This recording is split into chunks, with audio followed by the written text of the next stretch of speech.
económico y social determinado, y son las formas que adopta el proceso de trabajo que hablamos, ¿no? La división del trabajo, etc. La condición de empleo, la organización y el contenido del trabajo, y los factores relacionales que intervienen en el funcionamiento psíquico y mental de los trabajadores. Entonces, ¿cómo emergen estos riesgos psicosociales? Bueno, dependen básicamente según las relaciones sociales en el trabajo, pero puede afectar tanto la salud física, psíquica y mental del trabajador, influyen negativamente en el desempeño de la empresa o de la organización y repercuten a nivel macroeconómico sobre el sistema de seguridad social y sobre el gasto público en materia de salud.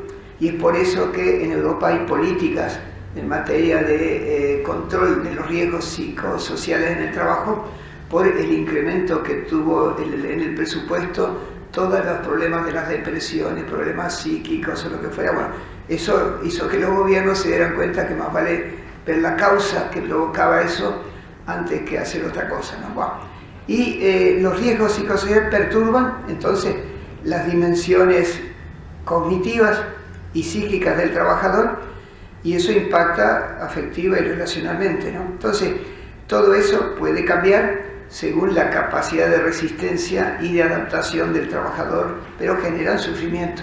Es decir, que estamos en otro registro, no estamos hablando del dolor, de la lesión, estamos hablando del sufrimiento. Y vamos a ver que es un tema que, bueno, en otras latitudes los médicos estudian mucho porque finalmente esos problemas finalmente se somatizan y abren un abanico muy fuerte para nuevas investigaciones. Pues entonces, estas crisis lo que hacen es que aumentan el sufrimiento, es decir, que el impacto más importante es el sufrimiento, es decir, sobre todo porque el trabajador, por la forma en que está organizado el proceso de trabajo, está ubicado en un puesto de trabajo que él no decidió, que lo decidió el empleador independientemente de su voluntad, y a la cual él tiene que adecuarse porque hay una relación salarial. Si la relación salarial establece subordinación y una dependencia por parte del trabajador. Entonces hay una gran contradicción, digamos, porque hay un grado de conciencia que se va construyendo muy lentamente. Bueno, primero, desidia o ignorancia de buena parte de los empleadores sobre el tema, no lo toman en cuenta.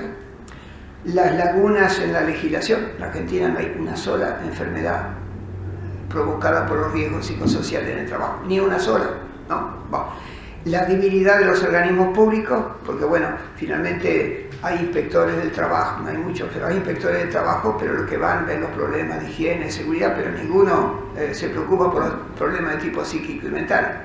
De modo que es algo que ha quedado invisibilizado, ¿no?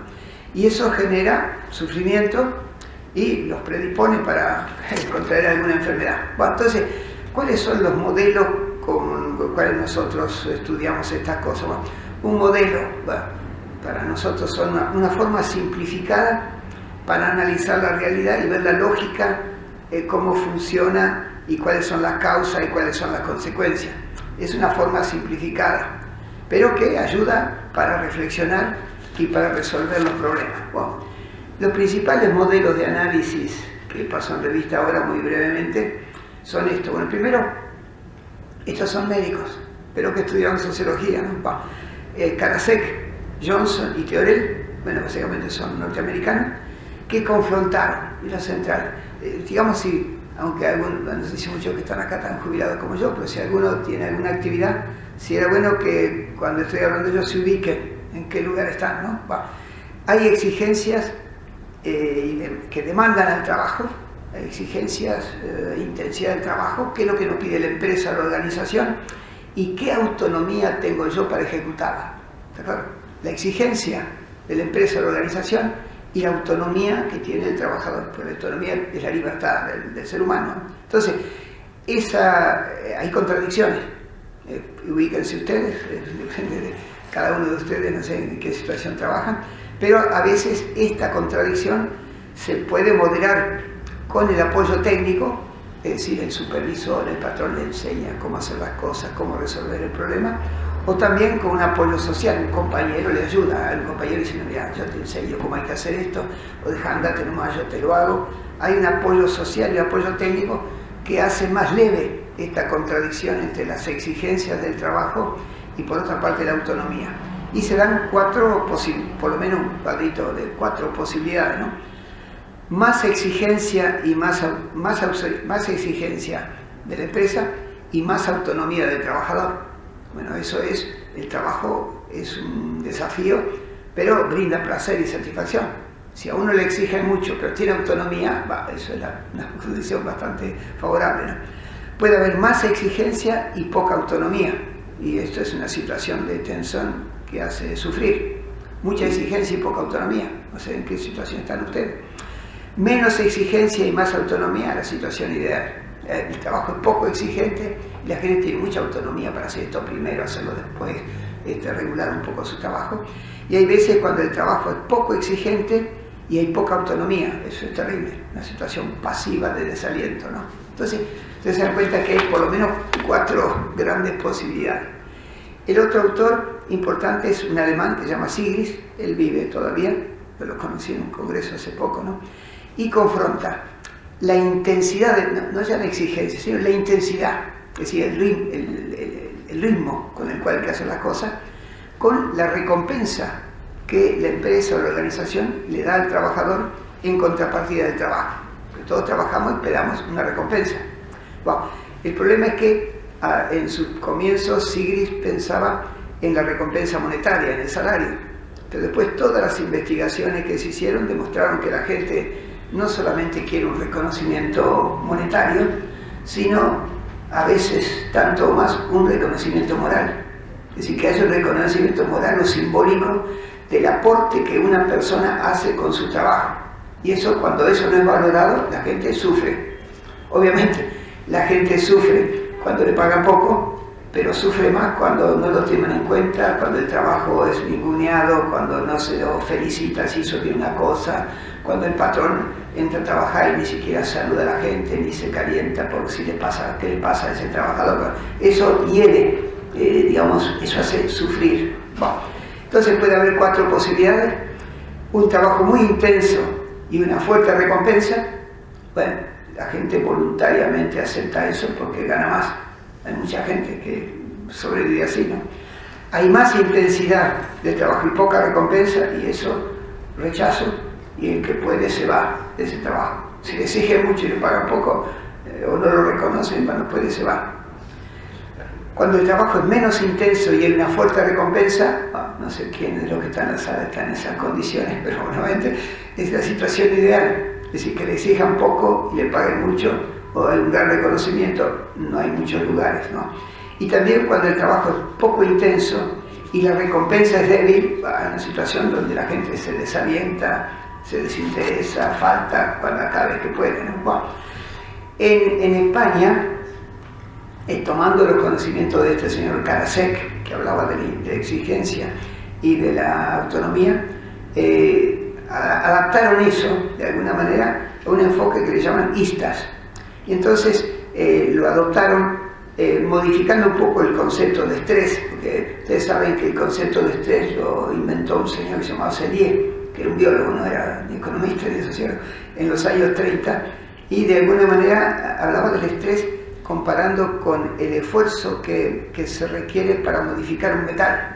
El esfuerzo, ¿no? De alguna manera, qué capacidad de resistencia y de adaptación tienen por ejemplo, el ser humano, el estrés era más o menos eso. Bueno, pero hoy día ya es viejo esto, pero todavía se sigue hablando del estrés, ¿no? Perdón, Julio, ¿está bien? No está bien. Fíjate, ya lo cambiaron, ¿no? Enfoque. Perdón. Como se está grabando. Estamos hablando de lista. Ahí está. Bueno, me hacen acordar. Muy bien. Discúlpeme. Bueno, o entonces, pedilo lo podemos cambiar de acá, ¿no? Sí. Pedir los nuevos. Bien. Bueno, hay una división del trabajo, ¿entienden? Bueno, entonces, el enfoque de listas, entonces, es un método que permite con muy pocas preguntas, es una cosita de 3 páginas, uno puede darse cuenta si está estresado o no. Aparece un rojo, verde, como los semáforos, ¿no? puede permitir un autodiagnóstico, hacer encuestas, y se utiliza mucho en los comités mixtos de higiene y seguridad, porque bueno, como es una cosa que se puede objetivar, los empresarios y los trabajadores, bueno, y tanto se puede modificar esta situación. Bueno, otro modelo es el de la justicia organizacional, es decir, que dentro de las empresas o de las organizaciones puede haber justicia o injusticia. Y muchas veces tenemos el sentimiento de que hay injusticia y que padecemos la injusticia dentro de la organización, y eso hace sufrir. Bueno, por ejemplo, la discriminación en cuanto a la edad, o a los más jóvenes o a los más viejos, ¿no? Problemas de género, o ahora se habla de la diversidad sexual, ¿no? La raza, bueno, hay lugares donde a los trabajadores extranjeros se los trata muy mal, básicamente se los des. Hay también características de la personalidad. Una persona que es minusválida, por lo general es vista o despreciada por los demás. Hay entonces barreras para el ingreso a la empresa, si no es acomodo no se entra, cosas por el estilo. También para la promoción, los ascensos, bueno, digamos, en la administración pública casi no hay concursos, básicamente el drama que tenían los trabajadores de ANSES, que durante 15 años no hubo concursos, y por lo tanto todos los cargos eran dados a dedo y por razones políticas. Bueno, eso la gente no quería que en función de sus méritos le reconocieran, ¿no? También diferencias de ingresos que a veces no están justificadas. Por el mismo trabajo a uno le pagan más y a otro le pagan menos. Y también de trato por igual trabajo. Como que hay un sentimiento de justicia o de injusticia en el trabajo. Bueno, otros aportes. Entonces tenemos Karasek, Sigris y listas, y también la justicia. Y tenemos un aporte que han hecho los ergónomos. Bueno, la ergonomía es una disciplina nueva, se usa cada vez más, pero todavía en las empresas se usa poco, que permite adaptar el trabajo al trabajador. Parece una banalidad, pero lo que es normal es que el trabajador se adapte al trabajo. Y si alguien trabaja y tiene que sentarse en esta silla, tiene que adaptarse a la silla. No hay una silla ergonómica que se adapte al trabajador. ¿Entienden? Bueno, pasa que pareciera que todo eso no se puede mover, entonces la gente acepta y bueno, se la aguanta, ¿no? Entonces, un profesor Wigner, que es un francés, murió hace poquito, en el Conservatorio Nacional de Artes y Oficios de Francia, él decía que los trabajadores siempre hacen un esfuerzo para colmar una brecha entre el trabajo tal como está prescrito y la actividad. Bueno, a ustedes parece una banalidad, pero piense cada uno de ustedes, mire su contrato de trabajo, la descripción del puesto, qué es lo que tiene que hacer durante el día. Y agarren una hojita de papel y escriban lo que hacen. Una cosa es el trabajo prescripto y otra cosa es lo que uno hace. Lo que uno hace es la actividad. Trabajo prescripto, digamos, no siempre se hace. Entonces el problema es que siempre hay incidentes entre que uno le dan un trabajo para hacer, lo quiere empezar a hacer, bueno, hay un corte de luz, entra un virus en la computadora, viene una persona y lo interrumpe, básicamente no, hay un problema de mantenimiento, bueno, básicamente nunca se puede hacer el trabajo tal como está prescrito.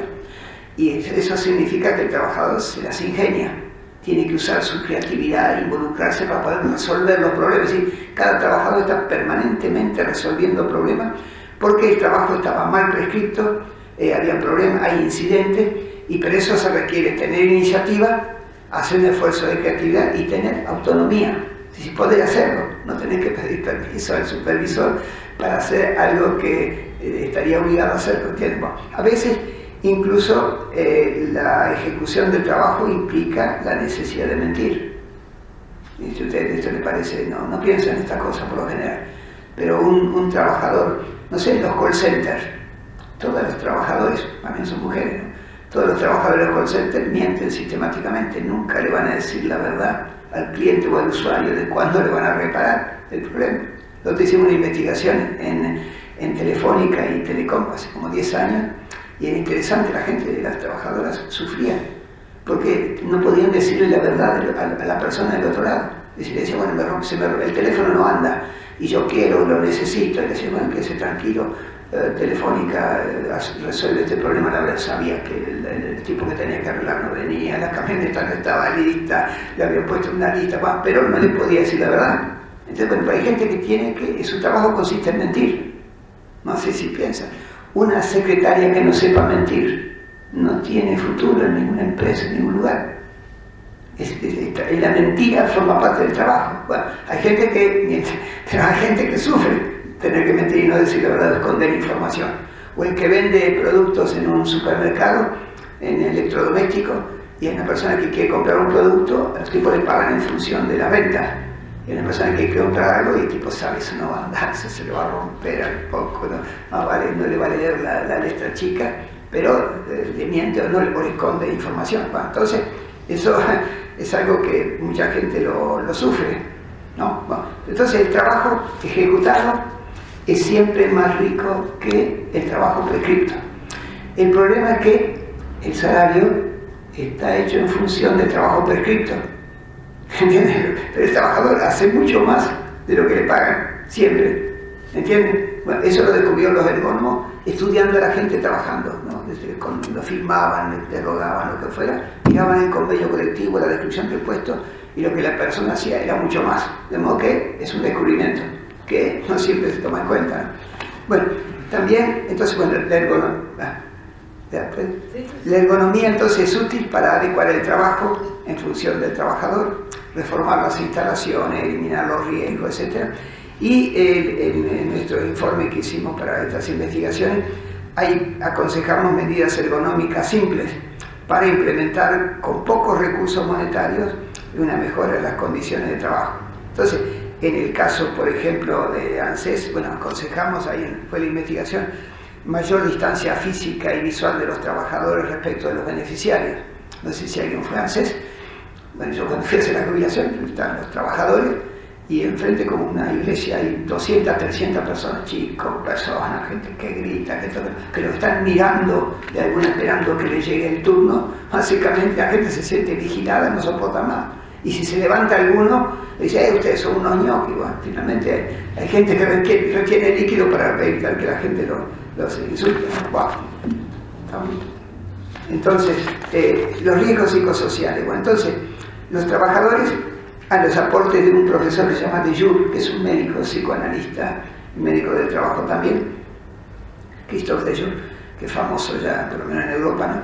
Dice que los trabajadores no se quedan pasivos frente a los riesgos y las amenazas, se defienden, dice. Bueno, entonces, un mecanismo psicoanalítico, ¿no? Cómo uno hace frente al sufrimiento. Y decía, bueno, cómo los trabajadores no se vuelven locos trabajando por la división del trabajo, la organización científica, el control disciplinario, porque subliman de alguna manera el sufrimiento. Entonces decía, ¿cómo lo sublimos? Bueno, primero, hay una persona que sufre mucho en el trabajo, ¿cómo lo hace y no se vuelve loca y no falta? Bueno, porque toma conciencia que es un trabajo de utilidad social. Eso es muy importante en el área de salud, ¿no?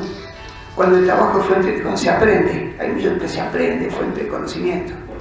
Cuando se percibe una recompensa monetaria, obviamente.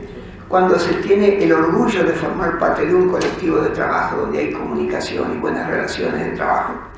Y también cuando recibe el reconocimiento moral o el reconocimiento simbólico de los compañeros, de los empleadores y de, ahora cada vez más, de los clientes o de los usuarios. De modo que uno puede hacer un trabajo que provoca sufrimiento, pero sigue haciendo, sublima y puede hasta encontrarle un placer. Y hay, dice Dejour, estrategias defensivas. Una estrategia individual y una estrategia colectiva. La estrategia individual va a aceptar la prima por riesgo, la prima por presentismo, la prima por trabajo en altura, la prima por trabajo en ambiente caluroso, radiaciones, que se llama una prima. Aceptar una prima por presentismo, poder alejarse del puesto de trabajo y dejar de atender al público.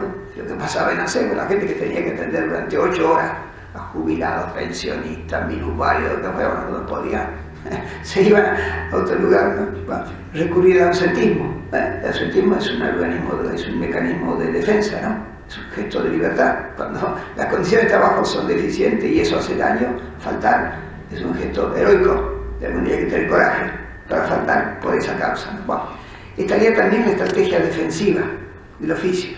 Ahí Dejour habla de la estrategia defensiva del oficio. ¿Qué es? Puso, ahí sí, qué bueno, va.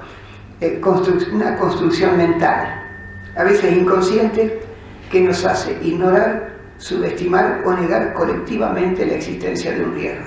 Es decir, que cuando los trabajadores trabajan colectivamente, están en una... Bueno, se estudia mucho, sobre todo en la construcción. Usted sabe que la construcción es donde más muertes por día hay por accidente de trabajo. De los 4 que mueren por día en Argentina por accidente, por lo menos 2 son de la construcción. Bueno, los trabajadores de la construcción saben que hay peligro en las obras públicas, en las obras. Porque entonces parecen locos. ¿Por qué siguen trabajando? ¿Por qué suben al andamio? ¿Por qué no usan el arnés? ¿Por qué andan corriendo sobre la tarima esa, de alguna manera? Y bueno, porque construyen psicológicamente esta estrategia defensiva, tratan de ignorar eso, dejar de lado, porque si estuvieran pensando que donde el lugar donde están trabajando corre peligro la vida, es un loco, se sigue trabajando. Entonces, ¿por qué no se vuelve esta construcción colectiva que hace que se niegue la existencia del riesgo, pero finalmente se adoptan posturas que son inseguras?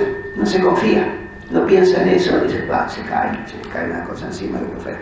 Y donde, digamos, hay una explicación que es lo que hace que en la industria de la construcción se hace un alarde de la virilidad social. Es decir, que el trabajador de la construcción se siente un macho, y el macho no tiene miedo, el macho sufre, no llora, un macho no llora, básicamente. Entonces la virilidad social se explota de esa manera, y a veces se estimula con alcohol. Las obras de la construcción, el alcohol circula, y ahora cada vez más la droga, ¿no? En el caso de las mujeres es importante, en el caso sobre todo, estamos estudiando en varias clínicas el tema de los enfermeros y las enfermeras, y también, ahí sobre todo las enfermeras, es de alguna manera la feminidad se explota.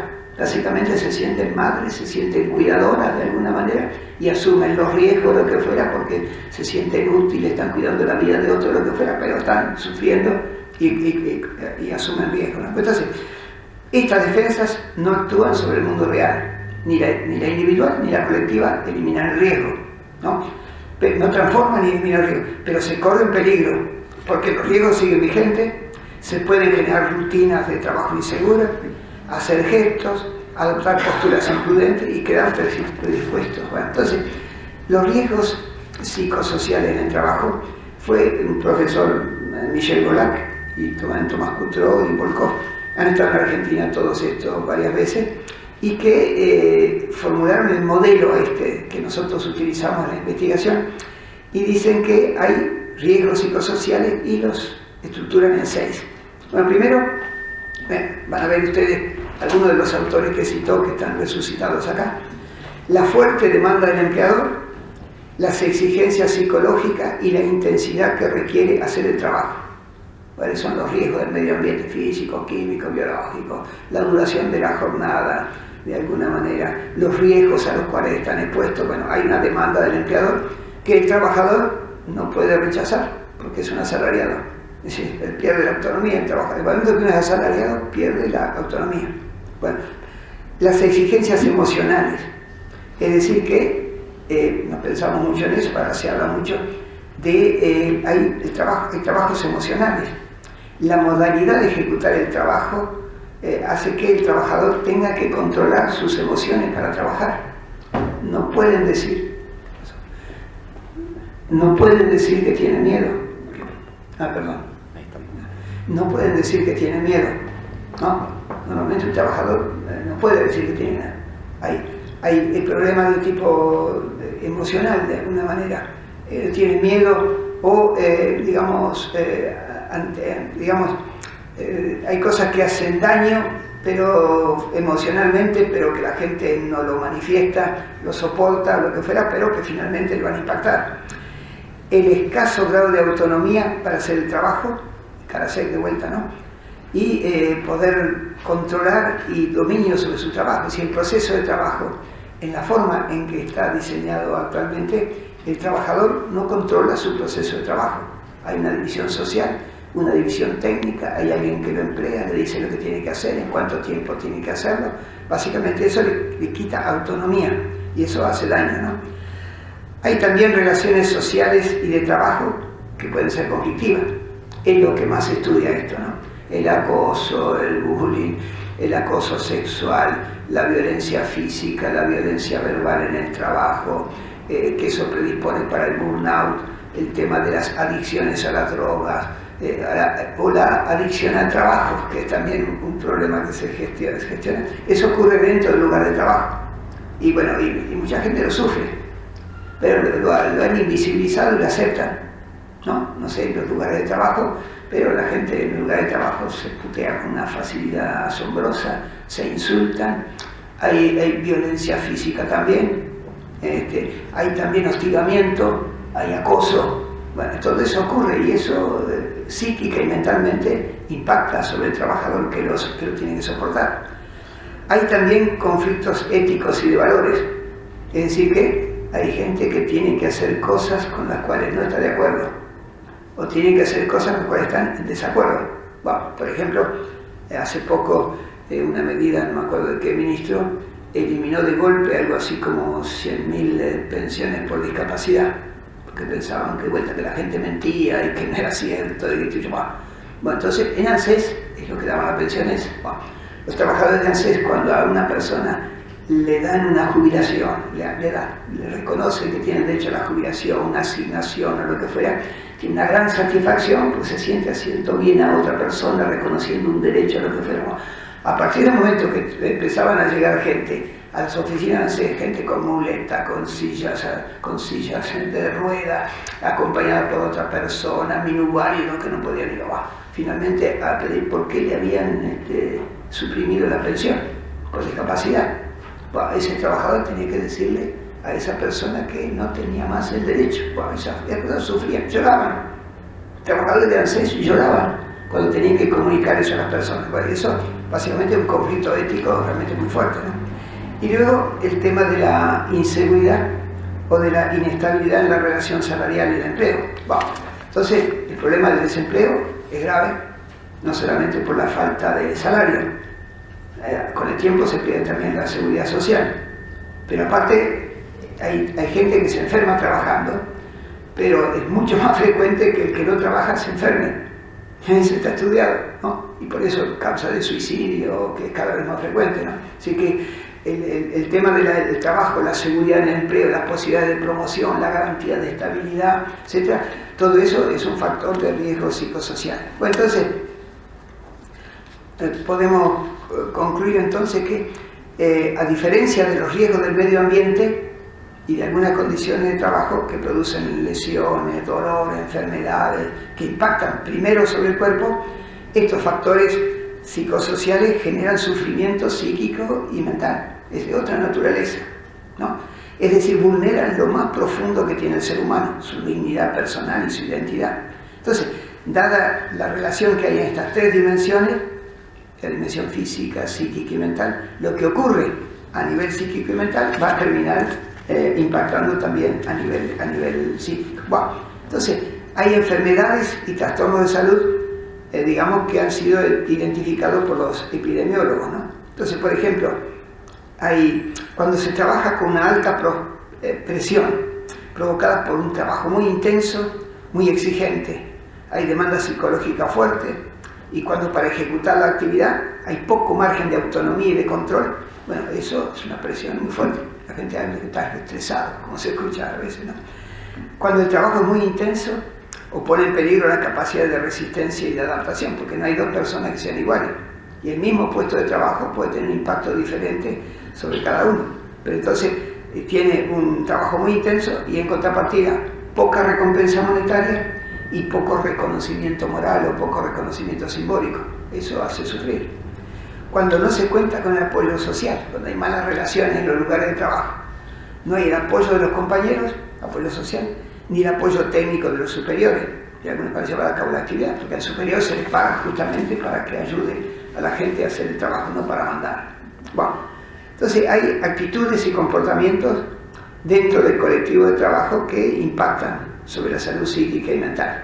Entonces, esto ocurre y a veces, de alguna manera, hay como un enfoque de tipo moral. Bueno, hay como en este tema, hay varias teorías, ¿no? Algunas explican esto como si fuera un problema moral, pero hoy día se explica esto por la forma en que está organizado el trabajo. Entonces, hay hostigamiento, el móvil, el acoso moral, que es muy frecuente. Bueno, no sé ustedes en sus lugares de trabajo, pero nosotros en el ANSES y en esas 2 clínicas que investigamos, el hostigamiento es permanente y hace sufrir, ¿no? El síndrome de burnout, bueno, digamos, ese agotamiento emocional cuando se hace un trabajo y uno fracasa, ¿no? Por eso hay tantos médicos que se suicidan, ¿no? Es una tasa importante de médicos que se suicidan por sensación de fracaso, no logran resolver el problema, ¿no? Entonces, la violencia física o la violencia verbal, el tema ahora cada vez más se denuncian estas cosas, ¿no? Hay veces son los compañeros, a veces el entorno. En el caso de ANSES hay mucha gente que venían las personas y que no lograban éxito para tener su pensión o su jubilación, o le pegaban a los que lo estaban atendiendo, ¿no? Mucha gente, ¿no? Bueno, está también el acoso sexual en el trabajo. Bueno, eso yo creo que hubo siempre, ahora las cosas han cambiado, digamos, hay posibilidad de denunciar, las mujeres son mucho más conscientes de eso, pero el acoso sexual es traumatizante. Una persona que fue violada en su lugar de trabajo para el resto de la vida, le cambió la vida, para todo el resto de la vida, 5 minutos, ¿no? Bueno, son problemas que son terribles. Bueno, está el tema de la adicción al trabajo. Es decir, que no solamente está la adicción a la droga, en Argentina todavía se le estudia con un método primitivo sin ver la relación con el trabajo. ¿Por qué la gente se droga? Y se droga porque el trabajo no le da ninguna satisfacción. Pues es un trabajo muy duro en los pozos petroleros, la cantidad de gente que se droga, trabajar menos no sé cuántos grados, 14 horas por día, trabajar 15 días seguidos, después irse a la casa, lo que fuera. Es muy difícil que una persona pueda resistir esa cosa, ¿no? Entonces, hay también, pero no se le estudia en relación al trabajo, pero si ustedes saben, en la industria de la construcción, en la industria siderúrgica, la cantidad de drogadicción que hay es impresionante. ¿Pero por qué? No porque la gente sea mala. No es un problema moral. Es porque el trabajo es tan intenso y no lo pueden de alguna manera llevar a cabo, entonces buscan un complemento. Bueno, entonces, y también está la adicción al trabajo, llaman el workoholismo, ¿no? Es decir, hay veces en que hay personas que trabajan más de lo que sería necesario, ¿no? O sea, hay varias personas que somos propensos a esa cosa. Bueno, entonces, es genial porque ¿por qué la gente trabaja? Bueno, primero porque a veces hay una remuneración según el rendimiento.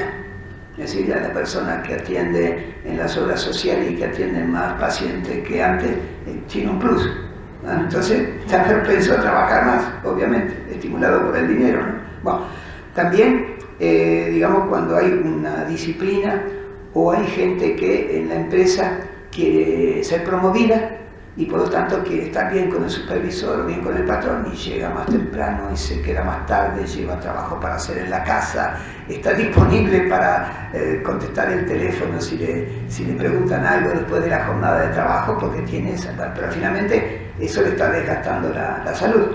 Entonces hay una adicción al trabajo que es motivada por los empleadores. Bueno, cuando hay en McDonald's adicción al trabajo, es la foto que ven los chicos de ustedes o los nietos en el obrero del mes. Ese tipo es el que llega más temprano, que se va más tarde, que siempre está dispuesto a quedarse un ratito más para atender a los clientes, lo que fuera. Pero esa sobreexigencia de trabajo le está perjudicando a la salud. Bueno, los estudios epidemiológicos, ¿está? ¿Sí? ¿Pasó? Ah, qué bueno. Epidemiológicos que yo accedí a la lectura para hacer nuestras investigaciones, dan una lista de, bueno, es interesante porque los epidemiólogos estudian, ustedes saben, 2 poblaciones, ¿no? Una población testigo y la otra, bueno, a lo largo del año, y lo que se descubre es que los riesgos psicosociales en el trabajo están en el origen, tal vez no en el 100% de los casos, pero digamos muy frecuentemente en el infarto del miocardio. Es decir, cuando ustedes, una persona tiene un infarto, hagan la historia ocupacional de esa persona. Y se van a dar cuenta que un trabajo muy intenso, sometido a hostigamiento, con poca autonomía, lo que fuera, bueno, finalmente, bueno. La hipertensión arterial, bueno, esto es lo que aparece enseguida, ¿no? Digamos, con el estrés, esa tensión en el trabajo, la gente se le sube la presión. Entonces, es un problema psíquico que impacta sobre el cuerpo, ¿me entiendes? Pero está invisibilizado, ¿no? Hay enfermedades cerebrales, la ACV, también con mucha frecuencia se tiene mucha relación con el trabajo, el proceso del trabajo que hicieron. La artritis reumatoide, hay trastornos respiratorios, ¿no? Asma, provocado por los riesgos psicosociales, problemas tipo bronquial. Hay trastornos gastrointestinales, son más frecuentes, ¿no? Cuando hay esa tensión, tiene problemas, tiene diarrea, tiene úlceras, etc. Hay problemas de tipo dermatológicos, psoriasis, neurodermitis, y los trastornos musculoesqueléticos es la moneda corriente. Es decir, en casi todos los trabajos, no solamente los que requieren esfuerzo físico, sino también de tipo psíquico y mental, los trastornos musculoesqueléticos es la primera causa de ausentismo, de enfermedad. Y eso ocurre, es muy frecuente. Y es porque no se usa la ergonomía, ¿no? Los gestos y las posturas no son adecuados. En el caso de ahí de ANSES, bueno, primero eran sillas comunes, la mesa no estaba a la altura, como que la gente tenía que trabajar permanente. Bueno, entonces finalmente cuando trabajaba 8 horas por día trabajando, forzando los músculos, finalmente el problema osteomuscular aparecía. Trastornos musculoesqueléticos provocados por la forma en que estaba organizado el trabajo. Y esto, ahí en ANSES, bueno, una de las recomendaciones que habíamos hecho después de investigación es que compraran sillas ergonómicas. Y estaban a punto, la negociación colectiva ahí, estaban a punto de comprar sillas ergonómicas para todo, pero es un costo, ¿no? Pero aparte, había algunas sillas ergonómicas, pero que estaban rotas, ¿no? Estaban rotas, es decir, que no tenían baranda, no tenían apoyabrazos, o estaban totalmente rota la tela, de modo que la gente se paspaba trabajando, estando 8 horas ahí sentado. Bueno, finalmente, pero esas son cosas que eran evidentes que iban a pasar. Pero, bueno, entonces hay también depresiones, ¿no? La depresión es muy fuerte en el área de salud, en la justicia, por la cantidad de oficiales de justicia, de jueces, que están con depresiones impresionantes. Y los maestros, los docentes, ¿no? Los docentes es muy frecuente el tema de las depresiones. Y es terrible porque por ahí la gente que habla de que por qué faltan tanto los docentes, y no faltan porque sean malos, faltan porque están enfermos. La mayoría de los casos están enfermos. Y una persona que tiene una depresión y le dictaminan la depresión, esa persona cuando vuelve la mandan a tareas pasivas, como que nunca más va a haber chicos, jamás va a poder llegar a ser directora, ni regente, ni cosas por el estilo, como que la gente no inventa esa enfermedad. El problema es que no se la dictamina de tal manera. Bueno, también está el tema del problema del alcoholismo y la drogadicción, también es una consecuencia de estos riesgos psicosociales del trabajo, y hay los trastornos de ansiedad generalizados, ¿no? Bueno, entonces, ¿qué reflexiones y perspectivas podemos hacer? Lo primero, ¿cuáles son las causas? ¿No? Primero, la fuerte exigencia y la intensidad que requiere el puesto de trabajo. De modo que hay que pensar qué trabajo se le asigna a la gente. Si en su trabajo que las exigencias están por encima de sus capacidades, lo van a expresar. Una división del trabajo extrema provoca la disminución del grado de autonomía y de control que tiene el trabajador sobre su trabajo, porque bueno, se concentra el poder para tomar decisiones y también por la falta de formación o de experiencia, ¿no? Hay gente que tiene que soportar conflictos éticos y de valores por no poder trabajar con calidad. Es decir, la calidad impedida. Es decir, que si la gente, normalmente el trabajador quiere hacer bien la tarea, pero a veces le falla la máquina, tiene la computadora que no anda bien, no tiene antivirus. Hay veces que la forma en que está organizado el trabajo impide trabajar con calidad. Es decir, el trabajador está condenado a hacer un trabajo de poca calidad porque está mal organizado. Bueno, eso de alguna manera es algo que no es bueno porque se degrada el trabajo y la gente sufre. Bueno, cuando hay relaciones de trabajo conflictivas, cuando hay discriminación, y es discriminación, palabra corriente en las empresas, en la administración pública, hay un trato injusto en la empresa, hay gente que le pagan menos de lo que correspondía cuando se compara con el trabajo que hace otro, no se le reconoce moralmente, porque pareciera que sí, el empresario lo que busca del trabajador es que haga la tarea en el tiempo adecuado y que produzca lo más posible. Todo el mecanismo mental y el involucramiento y la creatividad que utiliza el trabajador para hacer la tarea no la toma en cuenta, él quiere el resultado. Bueno, entonces eso es algo que desgasta, ¿no? La incertidumbre sobre el futuro laboral, bueno, los que están en la administración pública y están en la planta transitoria, o el artículo 9, o los que tienen, son pasantes o cosas por el estilo, en el mes de diciembre sufren todo, están todos con colitis o cosas por el estilo, no saben si te van a renovar, porque finalmente ni siquiera es un despido, es una no renovación del contrato. Y hay, no digo 1 millón, pero cerca de 1 millón de personas en esa situación, y las personas sufren, pero la gente ya lo asume, lo que fuera, pero es terrible. Y ahora con este ajuste que se viene encima, bueno, se imagina que hay gente que va a pensar seguramente que no se van a crear mucho más empleo en el sector público, esa es la receta número 1. Y segundo, no se van a renovar contratos, no hay despido. Pero hay gente que se da cuenta que estamos en una crisis y eso le va a tocar. Y bueno, cuando a la gente le falta el trabajo, sufre, no solamente por el salario, porque el trabajo genera dignidad, permite a la gente trascender, desarrollarse, ¿no? Bueno, también los riesgos de suspensión o despido, se dan cuenta más. Conclusión. Para hacer la prevención, bueno, en mi opinión, no. Hay que identificar los riesgos, para eso la investigación. Si no, no. Dar prioridad a los cambios para organizar el contenido y el proceso de trabajo. Adaptar ergonómicamente el trabajo, las instalaciones, los métodos de trabajo al trabajador. Considerar la dimensión colectiva del trabajo, es decir, que normalmente, por lo general, se piensa que el trabajo es una actividad individual y es una actividad social, colectiva. Si trabajamos con otros, trabajamos para otros, ¿no?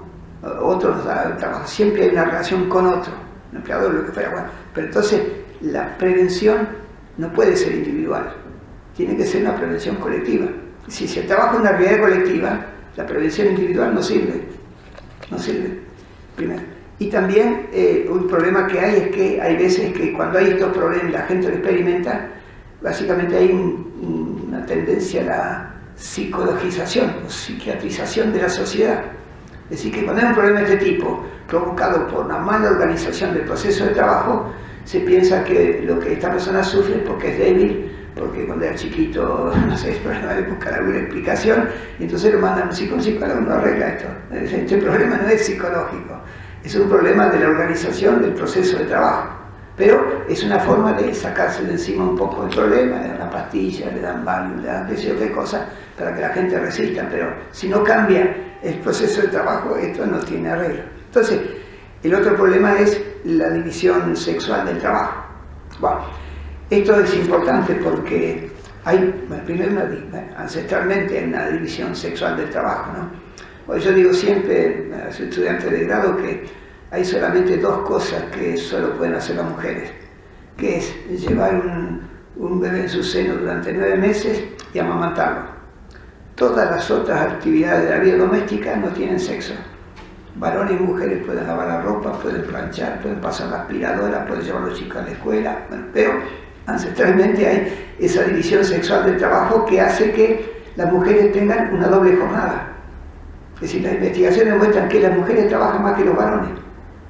Varones, todos machos, todas las mujeres sacan la cuenta, las mujeres trabajan más que los varones. Y también los sábados y domingos y el periodo de vacaciones, ¿no? Entonces, digamos, hay una discriminación hacia las mujeres que es muy fuerte.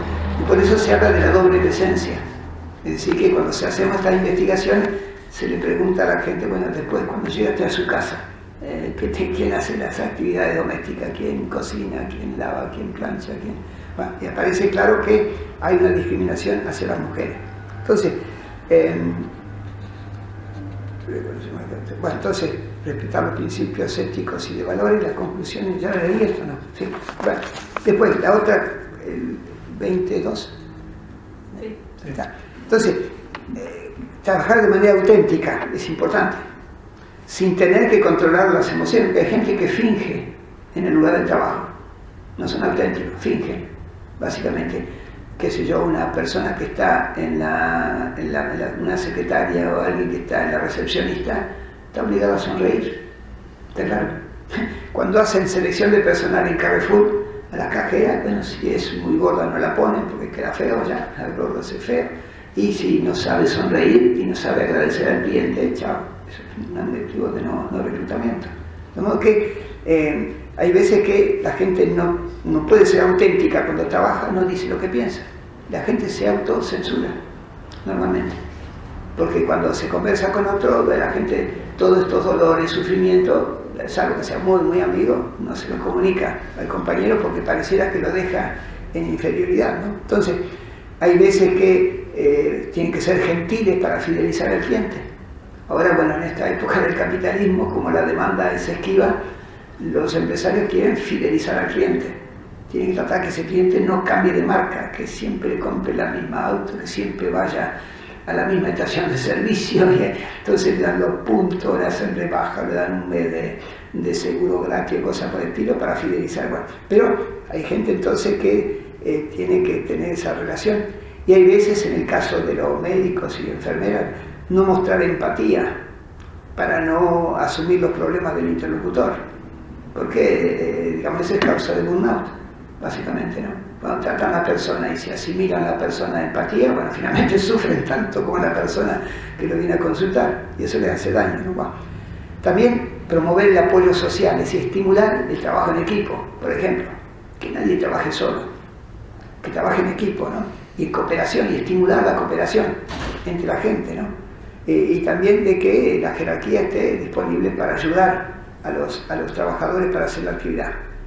Y garantizar la estabilidad y la seguridad en el empleo, como la posibilidad de promoción. Eso hace que la gente trabaje, el trabajo sea fuente de felicidad y no solamente de sufrimiento. Entonces, es importante que la gente encuentre un sentido al trabajo. Si no se encuentra un sentido al trabajo, uno está alienado. No, si trabajas en mecánica siempre te va, eso no va. Entonces, para que el trabajo se viva como una cosa creativa, ser consciente que estamos creando todos los días, ¿no? Que es útil, somos útiles a la sociedad haciendo nuestro trabajo, aprendemos, es un desafío de aprendizaje y de experiencia, y es una oportunidad para el desarrollo de nuestra personalidad y para establecer lazos de solidaridad con otros, y para que de esa manera se pueda ser feliz trabajando. Hay un libro muy lindo, está ahí en la mesita, que es Trabajar para ser feliz, que es una investigación que hicieron en Francia, una encuesta muy grande, para ver qué cosas hacían feliz a la gente, ¿no? Bueno, entonces, ¿cuál es el desafío? Ahora me pongo la camiseta de investigador, ¿no? Tomar conciencia de que es todo el ser humano que trabaja y no solamente el cuerpo, aunque lo otro no se vea. Está claro, es importante. Me parece una banalidad, ¿no? Hacer visible que los riesgos psicosociales han sido ocultados o han sido naturalizados o negados, porque hay gente que le parece que es normal que en el trabajo lo insulte, lo traten mal, que parece han naturalizado una cosa que no es natural. Bueno, entonces finalmente lo soporta, pero le hace daño, ¿no? También hay que pensar que los riesgos psicosociales no son una fatalidad.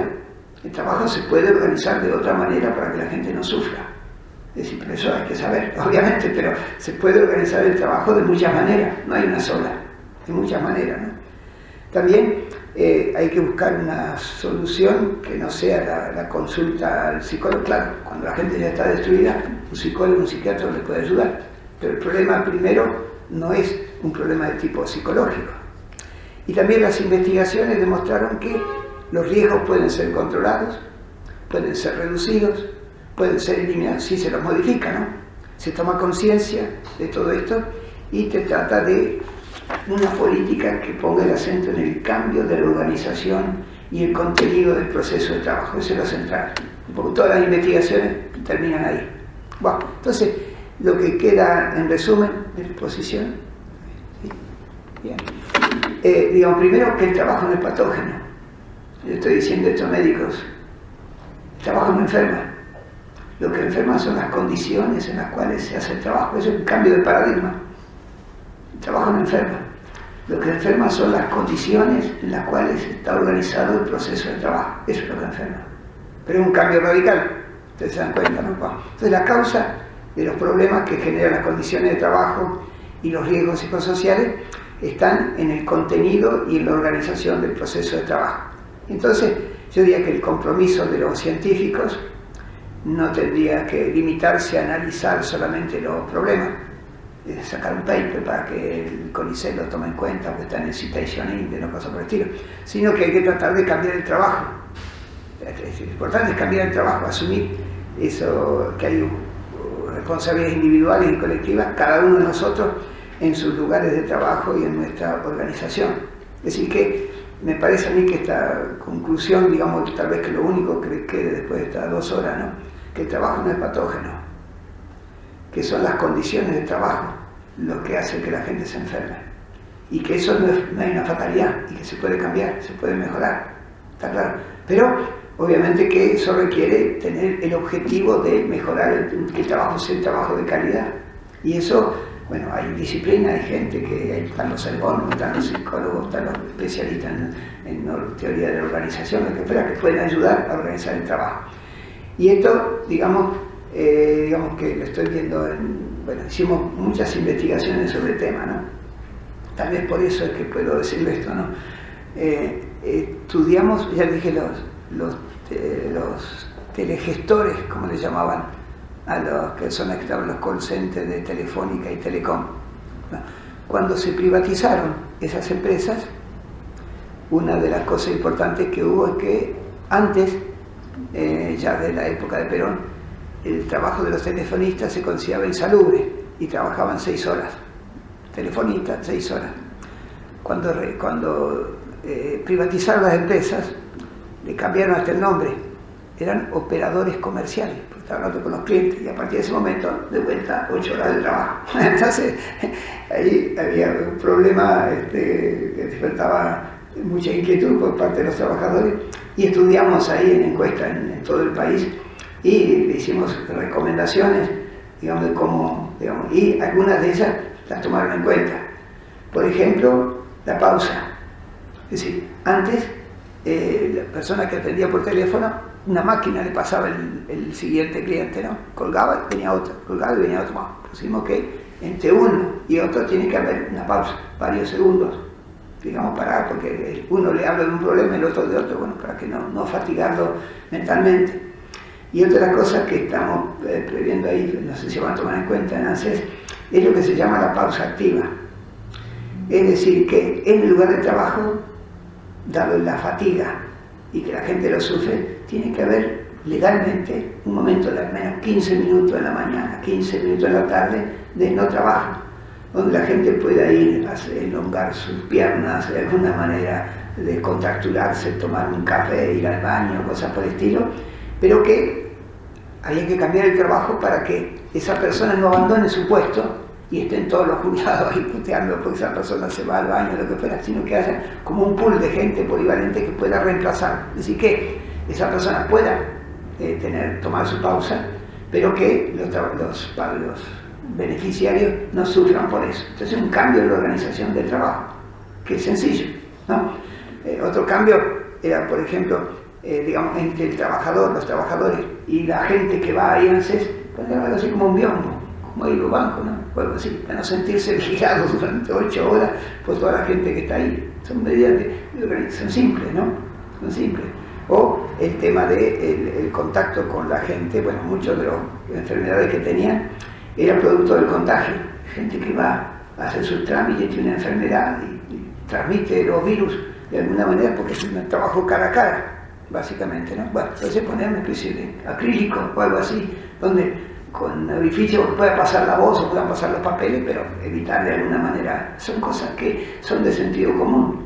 Y es un cambio en la organización del trabajo que haría que la gente, bueno, finalmente faltara más y trabajaran con mucha más alegría, no vieran el trabajo como un martirio, de alguna manera, que es como la gente por lo general lo vive. El común de los mortales no vive el trabajo como muchos de nosotros, como fuente de satisfacción y de orgullo, sino que lo ve como un castigo. Y cuando es un castigo, si no puede faltar, falta, sí, porque es un lugar donde nadie quiere ir a la prisión voluntariamente, ¿no? Bueno, entonces, esto es un poco lo esencial. Además de telefónicos, estudiamos ANSES. Hay un libro ahí que, digamos, se lo podemos dar. Y ese fue interesante porque fue un sindicato el que nos pidió esa investigación y que lo financió. Un sindicato chiquito, son 2.500 personas. pero con un sentido de la salud de los trabajadores impresionante. Y nos habían escuchado hablar en otro lado y nos pidieron que hiciéramos una encuesta y utilizando trabajos de los ergónomos, psicólogos sociales que hicieron talleres de visualización, un médico del trabajo que tuvo la gran dificultad, porque aunque le parezca mentira, ANSES no tiene un servicio médico, subcontrataron para reducir el costo, que lo que hacen es control de ausentismo, como que no le interesa ni saben de qué se enferman sus empleados. ¿Viste? Es una cosa terrible, ¿no? Bueno, no pudimos acceder, no hay ninguna estadística, ¿no? Más o menos dice cuánto falta, cuánto es el ausentismo. Y bueno, el jefe de personal decía, no, acá, no, 4 o 5%. Cuando iba a la oficina, el ausentismo era algo impresionante, ni eso sabía, ni sabían por qué faltaba. Tenemos que, que hay cosas que se pueden hacer. En el caso de, bueno, tanto en ANSES como en muchos lados, tenemos ART, pero no hay una obligación de una visita médica periódica completa. Es terrible, es terrible eso, que no haya la posibilidad de prevenir. No hay una obligación de una visita médica, porque ustedes son médicos, saben que hay signos, la gente no se enferma de golpe, hay signos, y cuando hay análisis médico periódico, uno puede prevenir de alguna manera, ¿no?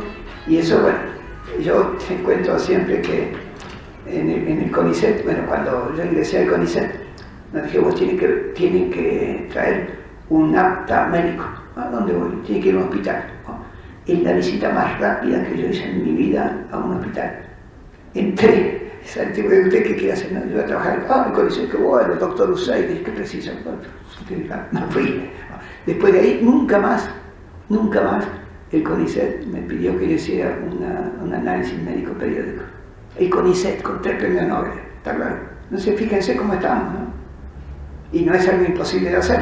La ART sería su tarea, hacer eso. Bueno, yo trabajé mucho tiempo en el CNRS francés, ¿no? Que es el CONICET allá. Y me acuerdo siempre que una vez al año llegaba una carta certificada de que tal día, tal hora, todo el día tenía que estar en el hospital, ¿no? Empezaba sangre, orina, todo el día entero pasábamos en el hospital una vez por año y nos daban una especie de diagnóstico, cuáles eran los problemas que teníamos. Entonces, cuando alguien tenía una predisposición para algo, eso aparecía. Pero son cosas que se pueden hacer. Y la ART sería un poco la función de la ART, pero como son empresas privadas, compañías de seguro, eso es más trabajo, tiene que contratar más gente y eso le cuesta plata. Como que ahí encontramos de vuelta lo que hablamos al principio, la lógica de este modo de producción, ¿no? Bueno, muchas gracias.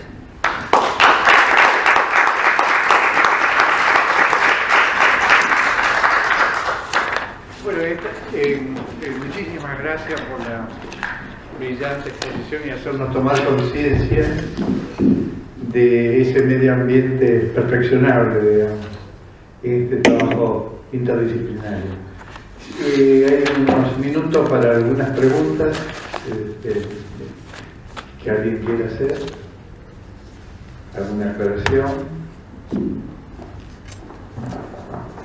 Un poco me hizo acordar, parece locura, a Luna Bomber, no sé si leíste el trabajo que hizo, el famoso que ponía bombas a los científicos en el año 95, Netflix lo resucitó en los últimos meses, en el cual llegó a la conclusión, este brillante matemático de Harvard, que la sociedad industrial en realidad era nocivo para el hombre en su autonomía y en su libertad.